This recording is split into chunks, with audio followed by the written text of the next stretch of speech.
Hey folks, welcome to lecture 5.3. We're going to wrap up chapter 5 today by talking about types of chemical reactions. So there are literally innumerable different chemical reactions. There's literally an infinite number of possible ways that atoms can be put together into molecules and that they can be rearranged into different molecules. But luckily for us, this innumerable different chemical reactions can be broadly categorized into four broad types. Okay, so we're going to focus on these four main types today, plus a couple others that are like subtypes. And you will find that any chemical reaction can fit into these four broad types. So the first is a combination, next is decomposition, and then we have a single replacement and a double replacement, and some other reaction types that are like specialized reactions that can fit into one of those four would be redox reactions and combustion reactions. So I think the plan for today is to look at these different types of chemical reactions one at a time and use examples of each type to practice balancing chemical equations. All right, so following along in your textbook, you'll see the very first type we're going to talk about is combination. This is well named. It's exactly what it sounds like. In a combination reaction, two elements or compounds come together to form one element or compound, or one compound. So we've said in the past that the number of atoms has to be conserved, right? So the number of atoms in the reactants, number of atoms in the products have to be the same, but the number of molecules does not have to be the same, right? So you can see here, two things combine to form one, right? So the general way to look at this is A plus B reacts to form AB, some combination, right? So two examples that we've seen before would be number one here, nitrogen, N2, plus oxygen, O2, forms nitrogen monoxide, right? Which is an NO molecule. Now, in this case, there does happen to be two molecules on both sides because each molecule is the same number of atoms. But it doesn't have to be that way, as you'll see in example number 2. So here, sodium and chlorine gas can combine to form sodium chloride, right? And here there's 2 plus 1, so there's 3 molecules on the reactant side, or elements or molecules, and there's only 2 on the product side. But the number of atoms are the same because it's balanced. So combination reactions, two things join up into one. All right, let's look at another example and we'll use this to practice balancing. It's a word problem too. So we have to write the chemical equation ourselves. Here it is. The Haber-Bosch process is the main industrial procedure for the production of ammonia. It is formed in the reaction between nitrogen and hydrogen gases at high pressure. Write and balance the chemical equation. So think about this for a moment. The reactants and products are given in the text. We have to pull this out and figure out what it is. So the reaction, it is formed. What is formed? The production of ammonia. So that's our product. And ammonia is NH3. And it is formed in the reaction between nitrogen and hydrogen gas. Now you remember that those are not just simply N and H, but N2 and H2. And we see simply the combination reaction, right? N plus H makes something that has both N and H. Now, if we want to balance this, let's see. Well, is it balanced already? Over on the reactant side, we have 2 nitrogens and 2 hydrogens. And on the product side, we have 1 nitrogen and 3 hydrogens, right? And so maybe you can see right away, there's a 2 here, right? So this N2 has 2 nitrogens, To balance that with nitrogen, we could put a 2 here in front of ammonia. So now nitrogen is balanced, but we now have 2 times 3, so we have 6 hydrogens, right? Each molecule of ammonia has 3. We have 2 molecules, so we have 2 times 3, which is 6. And now if we take H2 times 3, we have 6. And so there is the balanced combination reaction to make ammonia. Here's another example of a combination reaction. The liquid carbon tetrachloride was used extensively in the past, including in cleaning solvents and fire extinguishers. It can be synthesized by the combination of C2Cl6 and chlorine gas Cl2. Write and balance the chemical equation. So it can be synthesized by the combination of these two reactants, right? So these are our reactants, C2Cl6 and Cl2. And the very first line says the liquid carbon tetrachloride. So carbon and tetra is how we name covalent molecules with the Greek prefixes tetra.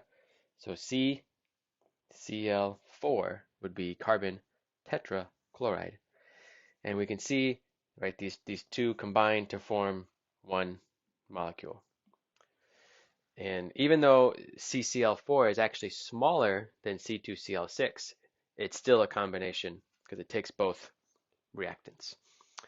Okay, so let's balance this thing. And let's notice chlorine appears in every species, here, here, and here. And carbon only appears in one on each side. So let's balance carbon first. And we can do that by putting a 2 in front of carbon tetrachloride because of the 2 here. So now we have 2 carbon here, and 2 times 4 is 8 chlorine atoms. Over here we have 6 chlorine and 2 chlorine, which equals 8. So it's balanced by leaving off, we put 1 and 1 here, right? So we don't need those. So now this is a balanced combination reaction. Now, two things combining into one is called a combination reaction, and the opposite of one thing splitting into two or more is called decomposition. Okay, so our second type of reaction here is a decomposition reaction.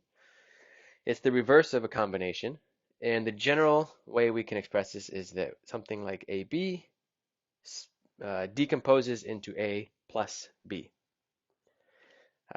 Here's an example. Sodium azide is what's in your airbag. It's a solid, but upon impact, it can react and produce sodium solid plus nitrogen gas. And the nitrogen gas is what fills up the airbag. So we can see how it's even color-coded, right? We have Na and N, and it splits up into things that contain only Na and things that contain only N. So it's decomposing into its constituent parts. Example 2 is actually not decomposing into elements, but it's decomposing into smaller molecules. So carbonic acid is H2CO3, and that can decompose into water and carbon dioxide. And you notice that it's balanced, right? Everything is equal. So H2O plus a CO2 would be H2C and O3, which is what we started with, right? So it's decomposing into those two products. And here is just one of those reactions again that we can balance, even though we just saw it. This is still good practice. Reading it and extracting information from a word problem. So the reaction that inflates an airbag in your vehicle is the fast decomposition of sodium azide, which is NaN3, into elemental sodium and nitrogen gas. Write and balance the chemical equation. So we have NaN3. It's going to form sodium, elemental sodium, plus nitrogen, gas, which comes as N2. Okay, so sodium is balanced, but nitrogen is not. We have 3 here and 2 here. So the common product would be 6. If we take 3 nitrogens, so 3 times 2 is the same as 2 times 3. So now nitrogen is balanced, and we can put a 2 here to balance out the sodium. If we go back to the previous page, that's what we saw. 2, 2, 3. 2, 2, 3. Okay, here's another example we haven't seen yet. And this is also going to test your naming of covalent compounds. The gas dinitrogen pentoxide decomposes into nitrogen monoxide and oxygen gas. Write and balance the chemical equation. Okay, dinitrogen pentoxide. Di means 2, pent means 5. So we can see this as N2O5, right? Dinitrogen pentoxide decomposes into nitrogen monoxide, which is NO plus oxygen gas. Okay, so how do we balance this? Well, let's start with nitrogen because it only appears in one substance on either side of the arrow. So we can balance nitrogen by putting a 2 in front of 2NO. And now we have, in terms of oxygen, 2 oxygen plus 2 oxygen. So we have 4. And on the reactant side, we have 5. Okay, so that isn't going to work. We're going to have to change something up here, right? We'd end up with a fraction if we kept going. So one thing we can do right away is double everything, right? And so what I mean by that is, let's turn this into a 4 and this into a 2. And so now nitrogen is still balanced because I have 4 nitrogens on both sides, 2 times 2 and 4 times 1. And now let's take a look at oxygen. And on the reactant side, we have 10 oxygens. And on the product side, we have 4 oxygen plus 2 oxygen is 6. And so I can add, I need more over here, right? And I can't change this one because that changes N, but luckily we have O2 by itself. And so if I put a 3 here, then I now have